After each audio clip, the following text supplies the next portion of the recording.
The rain had been coming down since before light, and by noon the smell of it had worked into everything.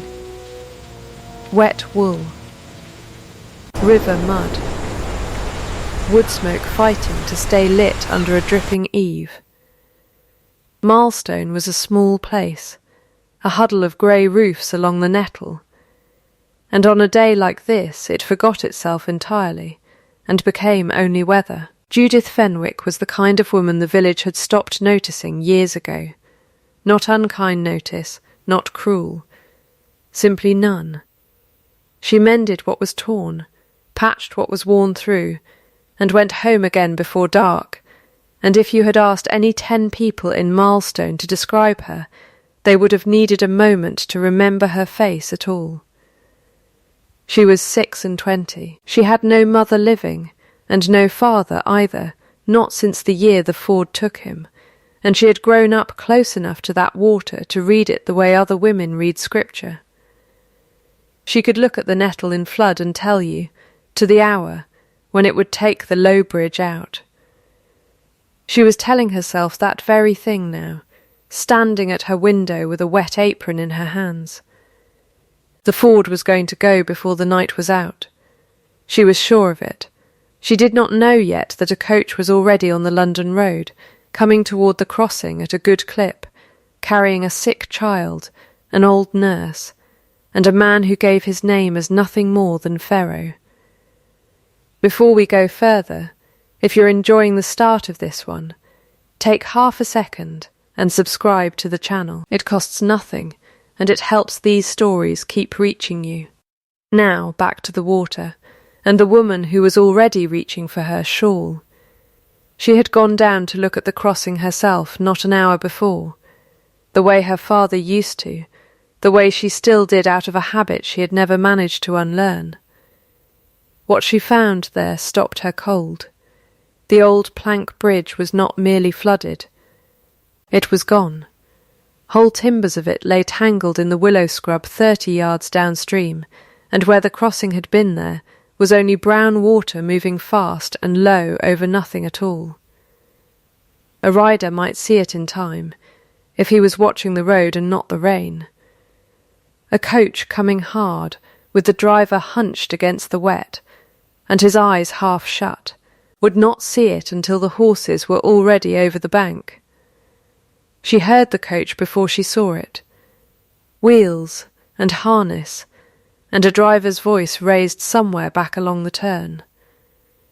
She did not think, she moved. She ran along the bank first, thinking to flag it from the near side, but the hedge was high there and thick with bramble, and by the time she fought through it, the coach had already passed the gap where the lane met the road. There was only one way to catch it now, and that was to run the road itself, straight down the middle of it, in the rain, in shoes that had been mended twice already. She ran.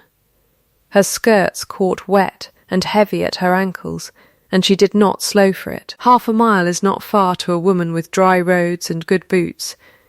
It is a long way in the rain with your lungs already burning, and your only hope of being seen a strip of white apron under a dark shawl. She waved with both arms as she ran. She screamed the one word that mattered. Stop. The coachman heard her before he saw her. Or perhaps he saw the white of the apron first, a strange pale shape flogging itself against the grey of the road. Whatever it was, he hauled the team back hard enough that the near horse reared, and the coach rocked once on its springs and stood still, not 40 yards from where the road simply stopped existing. Judith reached it with no breath left at all. She stood in the road with her hand pressed to her side, rain running off the end of her nose, and pointed at the water because she could not yet say the words. The coach door opened. A man climbed down into the mud without waiting for the step to be set. He was tall and plainly dressed for a man riding in so good a coach, dark coat with no ornament to it, and his face when he turned it to her was not soft. Hard bones, a nose that had been broken once and set a little wrong. He looked at her, then past her, down the road to where the bridge had been, and something in his jaw went still. "The ford's gone," she managed, "washed out, whole crossing. You'd have been in the water before you knew the road had ended." He did not thank her first. He turned and looked again, a long look, as if he needed to see it with his own eyes before he could believe a stranger running in the rain. Then he looked back at her. How far gone? 30 foot of it, near enough. More by dark. "You are certain. I grew up on this water. I am certain." He held her eyes a moment longer than the exchange required. Then he turned to the coach and spoke, low, to whoever waited inside, and Judith heard a child's cough, thin and wet, and an old woman's voice hushing it. "There is a child in there," Judith said. It was not a question. She had already started toward the door before she thought better of it, and stopped herself, because it was not her place, because none of this was her business beyond the warning she had already given. "Is he unwell?" "His chest," the man said. "We are for the doctor at Larkspur." He looked at the ruined crossing again, and something crossed his face that was not quite alarm and not quite grief, but close kin to both. "There is no other way over. There's the old cart track, up past the mill. It fords narrow, 1/2 a mile on, and it's stone underneath, not planks. It'll hold, even in this." He looked at her for a long moment. "You have saved us a great deal more than a wetting," he said. "What is your name?" She had not thought about her name at all, in the running. Now, with the question put to her plainly, something in her drew back the way it always did when a stranger looked at her too closely. "It doesn't signify," she said. "You'll want to move along before the light goes." "It signifies to me." She shook her head and stepped back out of the road and would not give it. He reached into his coat then, the way a gentleman does when he means to press coin into a hand, and she saw the motion begin, and put both her own hands behind her back like a child refusing a scolding. "I didn't do it for that," she said. "I'd have done it for anyone." "I believe you," he said. "That is rather the trouble." She did not understand him, and did not ask him to explain himself, because the rain was coming down harder now, and the child was coughing again inside the coach, and there were more important things than a stranger's riddling. She told him the second turn past the mill, and the third, and watched him climb back up without another word, and stood in the road until the coach had rattled off toward the cart track and out of sight. She did not know his name. She had not asked it, any more than she had given her own.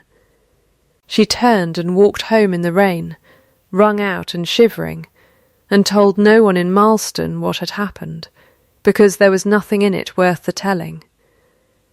A coach had nearly come to grief. She had stopped it. That was all. She did not know then that the man in the plain dark coat was Julian Ferro, Duke of Calderley, master of the largest house in 3 counties, and that he had spent the better part of the ride to Larkspur turning over one single fact in his mind, turning it the way a man turns a coin to see both faces of it. She had run 1/2 a mile in the rain for people she did not know, and would likely never see again, and she had refused the only reward he knew how to offer. And she had done every part of it as though there had been no one of consequence watching at all. She did not know that he had been watching anyway. She would not know it for some time yet.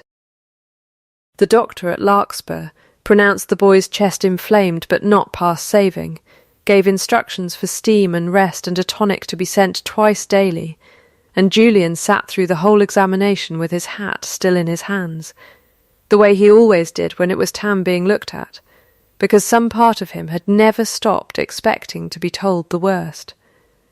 Tam Coe was 7 years old, and he was not Julian's by blood, and almost no one beyond the walls of Calderley Hall knew that the Duke concerned himself with him at all. His people had died in a cottage fire on Calderley land 2 winters past, a fire that had begun, by every account Julian had been able to gather, because the roof had gone unmended, and the estate's own steward had let the complaint sit unanswered for the better part of a season. Julian had not been able to give the boy back his family. He had been able to see that the boy did not also lose his life to a fever no one troubled to treat, and he had done it quietly, through Nurse Odom and a standing arrangement with the doctor at Larkspur, and he had asked, every time, that his name not be spoken in it. He thought of the woman in the road the whole way home, not her face particularly, though he remembered it well enough, plain and pale and set hard against the rain. What he thought of was the shape of the refusal. She had run until her chest gave out, for strangers, and then stood in the road and put her hands behind her back rather than take a coin for it. He had known cruelty dressed prettily before. He had been engaged to it, in fact, for the better part of a year, to a woman who wept with great art in company, and had once had a housemaid turned off, without a character for the crime of breaking a vase the housemaid had not broken. He knew exactly how far fine manners could travel from a decent heart.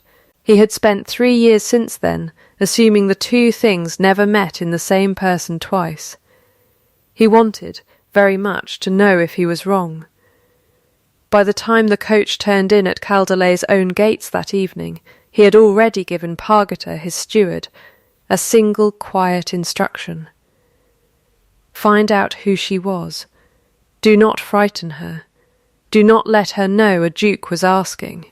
Judith woke the next morning with a fever of her own, a light one, the kind that comes from running too far in the wet and not eating enough supper after. She spent 2 days abed, tended by her neighbour Mrs. Grayle, who scolded her the whole while for going out in such weather for no reason she would name, and Judith let the scolding wash over her the way she let most things wash over her, without argument, and without much feeling either way. On the 3rd day she was well enough to sit up and take in mending again, and it was on that day that a man she did not know came to Mrs. Grayle's door asking, very politely, whether a Miss Fenwick lived thereabouts, and whether it might be true that she had stopped a coach at Nettlebrook Ford the week before. Judith came to the door herself rather than have Mrs. Grayle answer for her. The man was neatly dressed, not a gentleman by his coat, but not a labourer either, somewhere careful in between, and he introduced himself as Mr. Pargeter, steward of Calderley Hall. I only told them the Ford was out, Judith said, before he could get further. Anyone would have done the same. Not anyone ran half a mile to do it, Pargeter said. His Grace was very struck by your quickness. Judith's face went a shade paler at the words His Grace, and she looked down at her own hands, red and rough at the knuckle from the wash-water, and understood all at once whose coach she had stopped. I want nothing for it, she said. I told the gentleman as much at the time. I am not come to press anything on you, Miss Fenwick. I am come with a question, if you'll allow it. Calderley has need of a woman skilled with a needle, steady work, fair wages, mending for the household and the nursery both.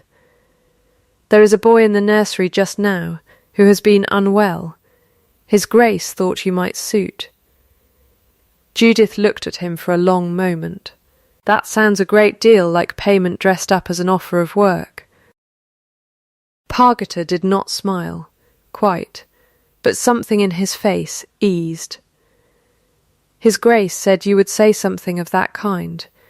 He said to tell you the position exists whether you take it or not, and has existed since before the Ford went out, and that you may refuse it without offence, and without any further word of the matter, if that is your wish. She should have refused it. She knew, even as she stood in the doorway turning it over, that she should have refused it on principle alone, out of the same stubbornness that had put her hands behind her back in the road. But the wage he named was more than she had ever been offered for a season's mending, and there was a sick child in it somewhere, a child she had heard coughing through a coach door in the rain. And she found she could not make herself say no to that part of it, whatever the rest of it was dressed in. "I'll come Monday," she said, "for the work, not for anything else."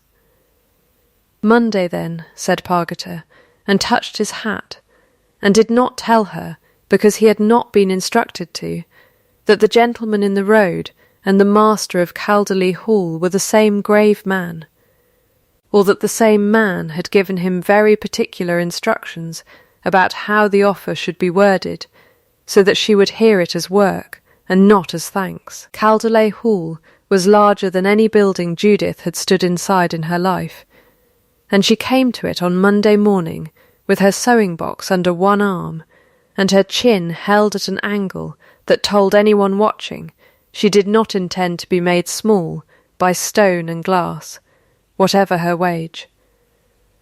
The housekeeper, a broad, dry-voiced woman named Mrs. Birch, met her at the servants' entrance and looked her over once, top to bottom, the way a woman looks over a length of cloth before she decides whether it will hold a seam.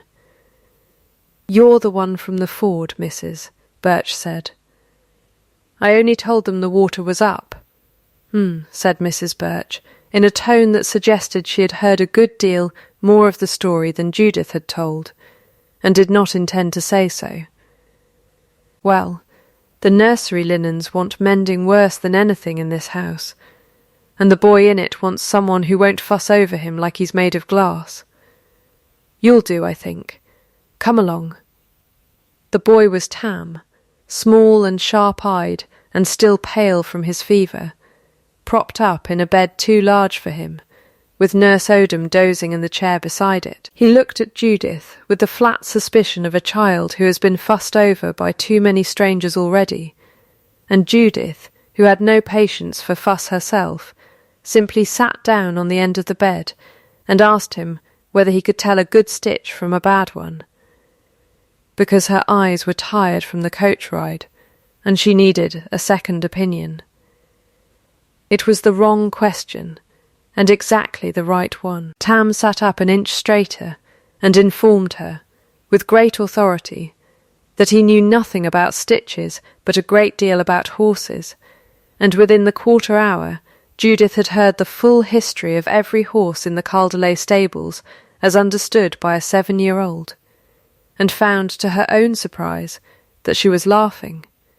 She did not see the master of the house that first week, nor the second. She heard of him, the way the whole household spoke of him, in a tone somewhere between respect and worry. His Grace was much occupied with the estate accounts. His Grace had ridden out to see the tenant farms after the flooding. His Grace did not care to be disturbed of an evening. She built a picture of him in her mind from these scraps, a distant, difficult man, grieving something no one named aloud, and it did not occur to her, not once in those 2 weeks, to set that picture beside the memory of a grave stranger standing in the rain with his hat forgotten in his hand. It was Mrs. Birch who let the first thread show, though she did not mean to. Judith had asked, idly, mending a torn cuff in the housekeeper's own sitting-room of an evening, whether the boy Tam had kin anywhere, since no one seemed to speak of any.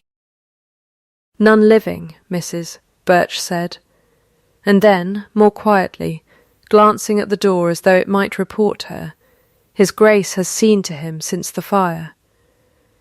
Doctor, nurse, schooling to come when he's stronger. Not a soul in this county knows it beyond this house, and I'll thank you to keep it that way, Miss Fenwick, or I'll have your hide." "Why does he hide it?" Mrs. Birch was quiet a moment, threading her own needle with more care than the task required.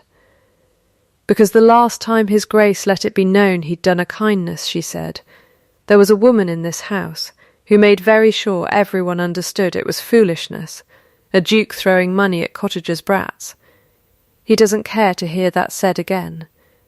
Easier, he thinks, to do the good and let no one know whose hand it came from. Judith said nothing to that.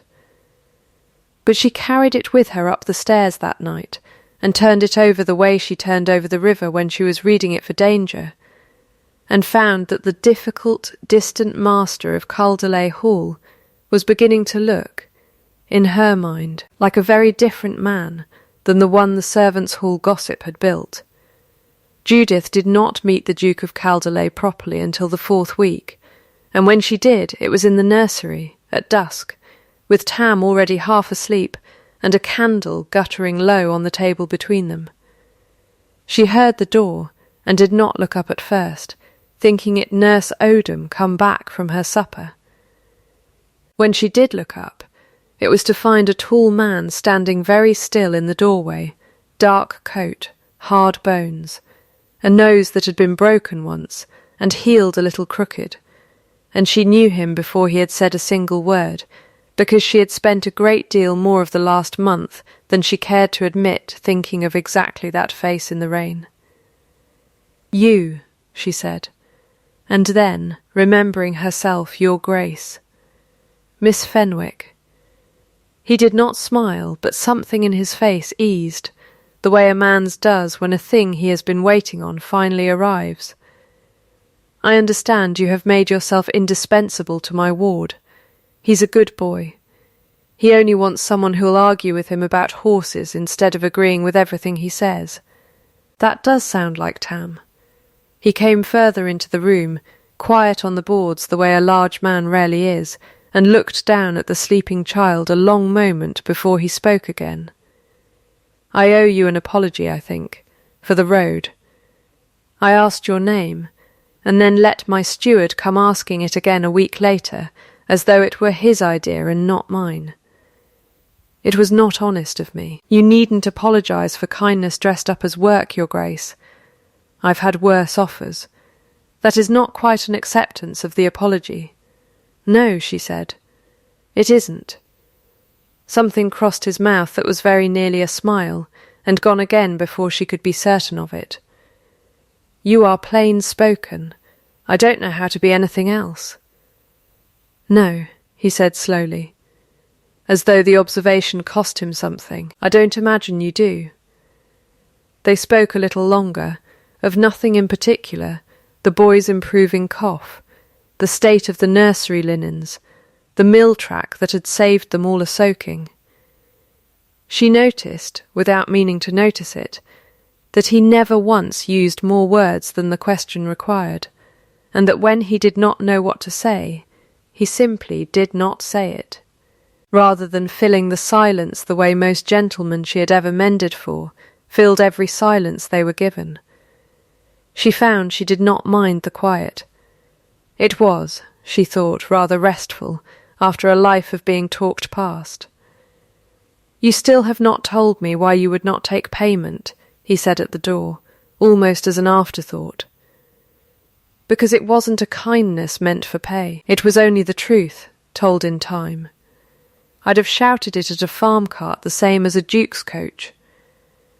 "I believe that is exactly why I could not stop thinking of it," he said, and was gone before she could ask him what he meant, leaving her standing in the candlelight with the strange, unsettled feeling that something in her ordinary life had just quietly and permanently shifted its shape.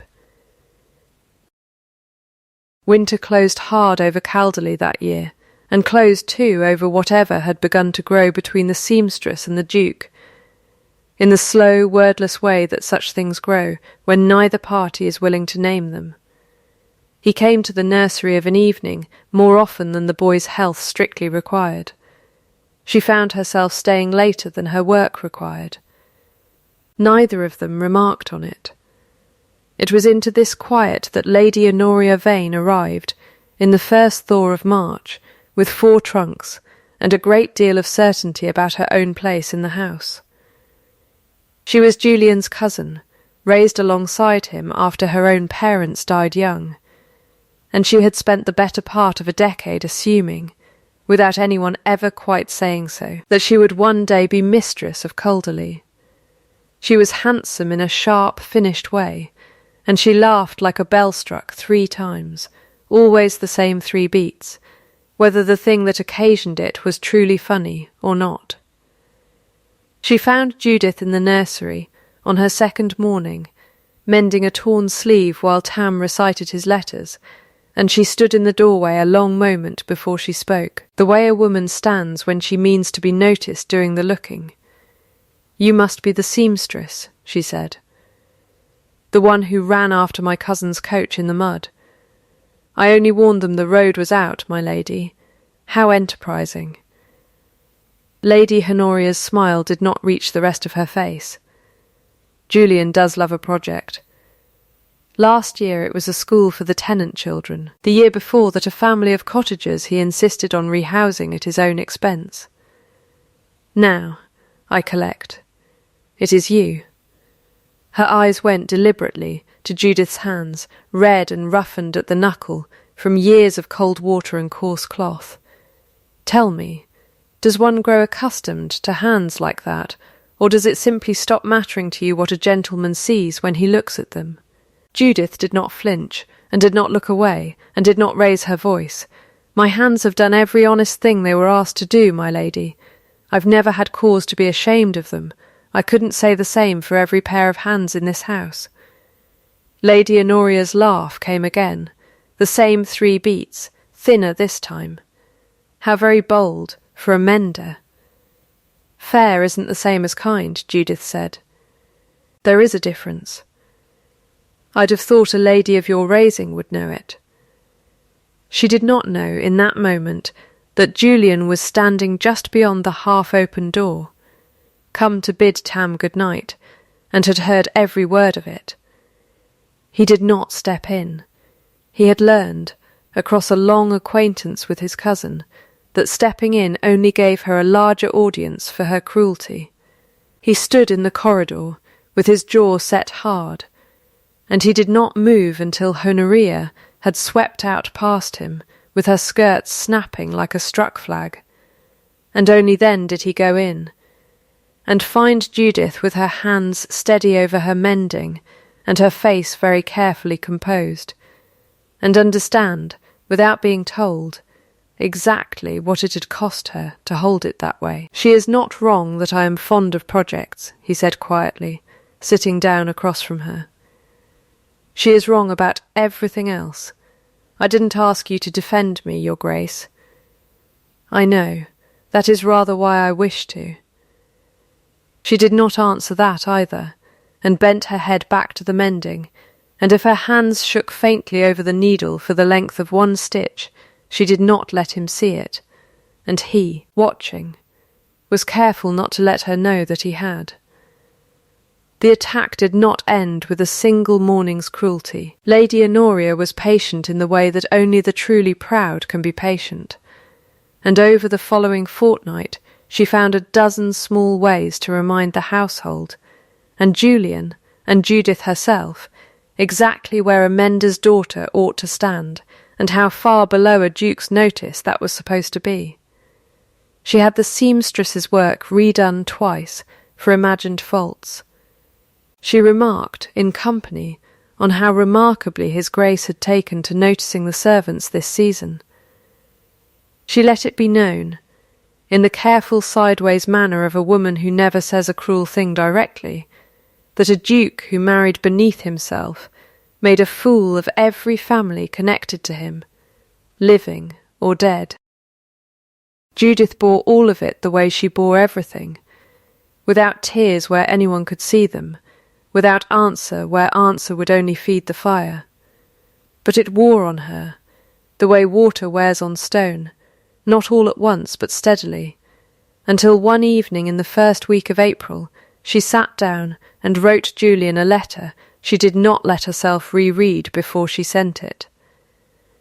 "Your Grace," it began, "I have thought a great deal on my place in this house, and I have come to believe it does neither of us any credit for me to remain in it. Tam is strong now, and does not need my mending so much as he needs to grow, which he will do whether I am here or not.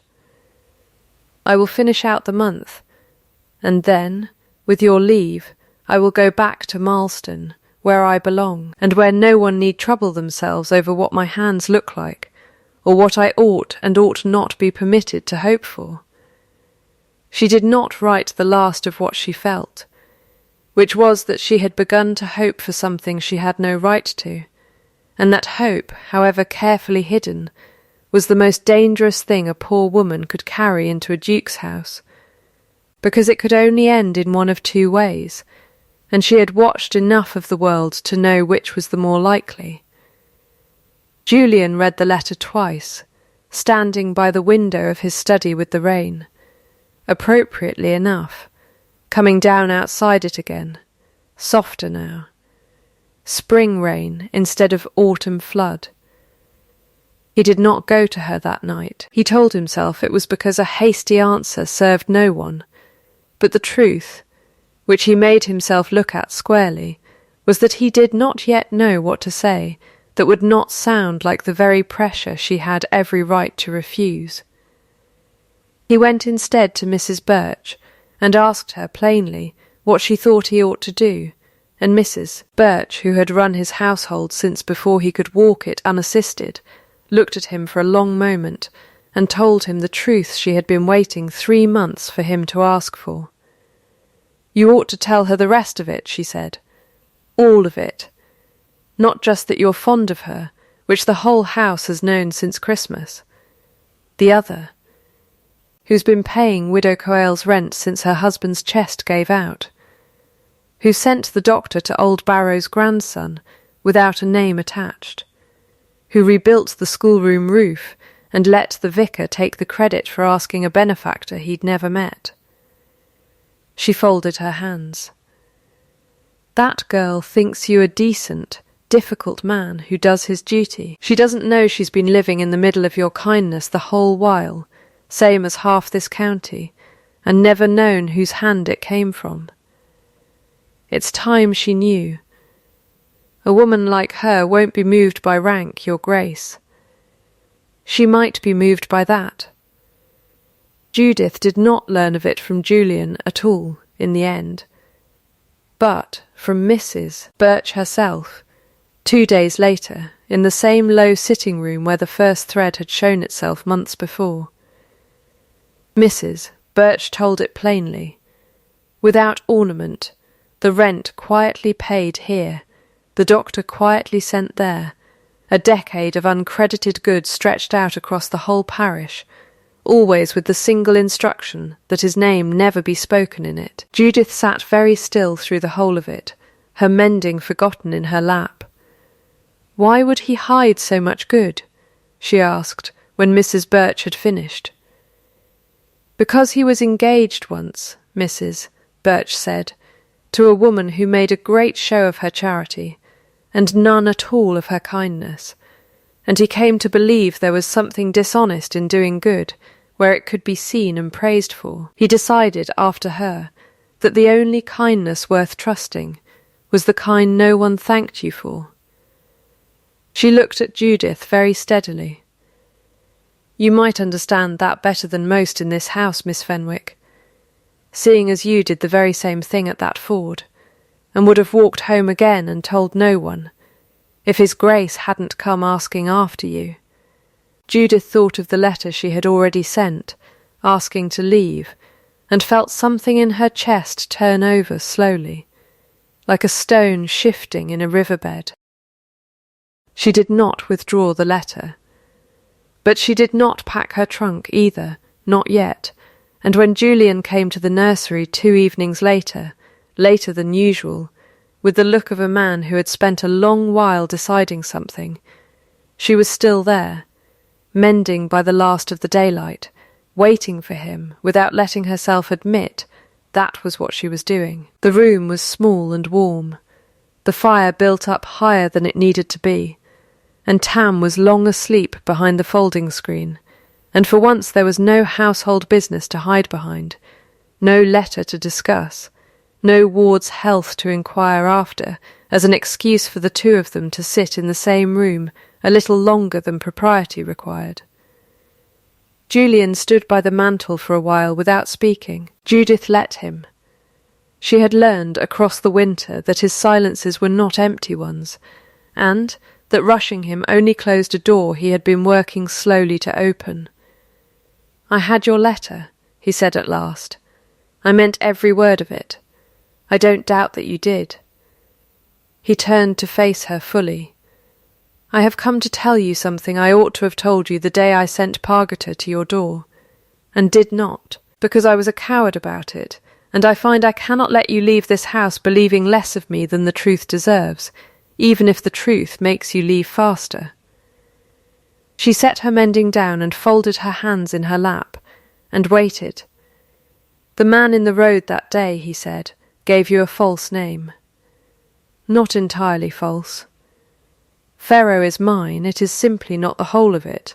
I let you believe me a land agent, or a physician's escort, or whatever plain thing your mind supplied, because for 1/4 of an hour on a wet road I was only a man, and you looked at me the way you would have looked at anyone, and I found I did not want that to end."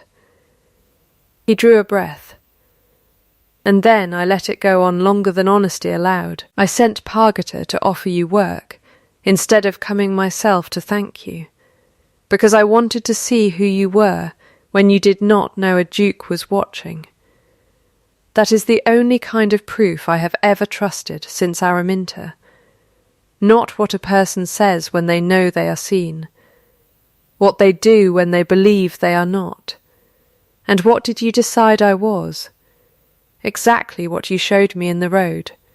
A woman who ran until she had no breath left, for people she owed nothing, and would not take a coin for it." His voice roughened, very slightly, the only give in it since he had begun speaking. "I have watched you all winter refuse thanks, the same way you refused it that first day. I have watched my cousin try to shame you out of this house with everything she has, and you have not once answered her cruelty with cruelty of your own. I did not orchestrate any of that to test you, Judith. I have simply been unable to stop watching you be exactly who you are, whether I am in the room or not, and I find I no longer wish to conceal from you how much that has come to mean to me." She was very quiet for a long moment. When she spoke, her voice was not quite steady, though she did not let it break. "You let me believe a great many things that weren't true. Yes, you let your whole household keep a secret from me for months. Yes, and I will not defend it further than to say I am sorry for the shape of it, even where I am not sorry for the truth underneath it." He crossed the small distance between them, and stopped, and did not reach for her, though she saw plainly that he wanted to. "I am not going to ask you to forgive that tonight. I am only going to ask you to stay long enough to decide, in your own time, whether the man underneath the deception is worth the trouble of forgiving at all. And if I decide he isn't, then you will go back to Milestone with a full quarter's wages and my very genuine gratitude, and I will not send Pargata after you a second time." Something almost like the ghost of humour moved across his grave face. "I have learnt that much, at least." Judith looked at him a long while, the firelight moving over the hard, unhandsome, entirely familiar line of his jaw, and thought of the letter sitting sealed on her own small table, and thought that she did not, in fact, know yet what she meant to do with it. "I'll stay the month," she said finally, "as I already told you I would. Beyond that I'll tell you when I know it myself, and not before, and you'll have to be content with that." "I find," Julian said quietly, "that I am entirely content with that." Lady Honoria did not leave quietly, when it became clear, over the following weeks, exactly how the wind was blowing in her cousin's house. She made one final effort, at a small supper Julian, had reluctantly permitted her to arrange, seating Judith at the foot of the table among the upper servants and remarking, in front of a dozen guests, that it was so refreshing to see a duke's household run with such economy these days, mending done by menders' hands rather than sent out to a proper modiste. One could hardly tell the difference at table, could one? The bell laugh came, 3 beats, thin as glass. Judith set down her fork. "I don't imagine you could tell the difference, my lady. You've never had cause to look closely at either kind of hand." It was Julian who answered next, and he did not raise his voice at all. "My cousin will be leaving for Bath in the morning," he said to the table at large, in a tone that closed the subject as surely as a door. "The waters are said to be very restorative for a certain kind of temperament." Honoria's face went white, and then a hard, furious red, and she said nothing further, because there was nothing further to say to a duke who had spoken a sentence like a sentence handed down. She left for Bath 3 days later, and did not write, and was not written to, and the county understood, without ever being told directly, exactly why.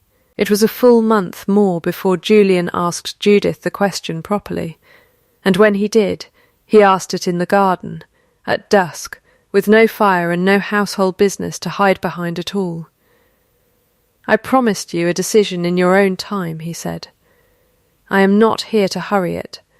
I am only here to tell you that spring has come, and I find I think of very little besides you. And I would rather know your answer eventually than never ask the question at all. You still haven't asked it." "No," he almost smiled. "I find I am nervous of it, which is a new sensation for me, and not an entirely comfortable one." He drew off his glove, finger by finger, unhurried, and held out his bare hand, palm up, an offering rather than a demand. "Will you marry me, Judith, not the seamstress, and not the woman from the road? Only you, exactly as you are, hands and all, plain speech and all. I want no other version of you than the one who would not take a coin in the rain." She looked at his bare hand a long moment before she set her own into it, and his fingers closed over hers, careful, as though she were something that might startle. "I would rather have your no, freely given," he said, "than a yes you felt you had no right to refuse. So take whatever time you still need. I am not asking you to answer tonight. You already have my answer," Judith said. Yes, it was the only word she needed, and she found, once she had said it, that she did not want to take it back. "Thank you," he said, very low. "Thank you," she said back, in the same breath, and he laughed, briefly, at the sound of the two of them thanking each other for entirely opposite things, and she found, to her own surprise, that she was laughing too. The wedding, when it came, was small for a duke's, held in the parish church at Marston, rather than the grander one on the family's own land. Because Judith had asked for that one small thing, and Julian had granted it without a moment's hesitation. Tam stood at the front the whole, while looking enormously pleased with himself, as though the match had been entirely his own doing, and Mrs. Birch cried without shame into a handkerchief she had clearly brought for the purpose, and old Widow Coal, whose rent had been quietly paid for 2 winters running, stood at the back and would not be persuaded to sit, because, she said, she wanted, just once, to see the man who had done it stand up in front of God and be thanked properly for something, even if it was only a wedding and not the kindness itself.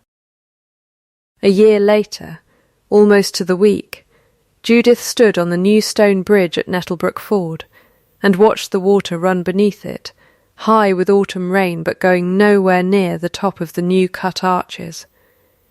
It had been built to last, that bridge, paid for by the estate, and set in stone deep enough that no flood in living memory would ever take it again, and there was no plaque on it anywhere naming who had ordered it built, because Julian had asked, as he always asked, that his name not be spoken in it. She did not need it named. She had been there for the first stone laid. That evening they sat before the fire at Calderley, Tam long since grown taller and noisier and entirely recovered, asleep upstairs now instead of behind a nursery screen, and Julian drew his wife's bare hand into his own the way he had that evening in the garden, and did not let it go, not when the fire popped, not when the last of the light went out of the window, not for a long while after. "Do you ever think of the road?" she asked him. "The day you gave a false name and let me walk home in the rain without knowing who I'd stopped." "Every day," he said. "It is the only day I have ever been glad of my own dishonesty.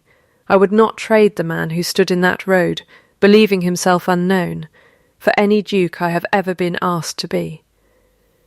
She said nothing to that, only turned her hand a little further into his, and outside, somewhere down toward the water, a rook called once into the dark, and was still.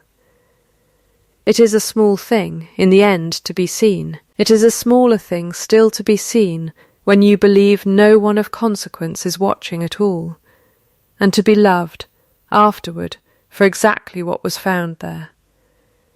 That is where I will leave Judith and Julian tonight, hand in hand by a fire that has never once gone cold since.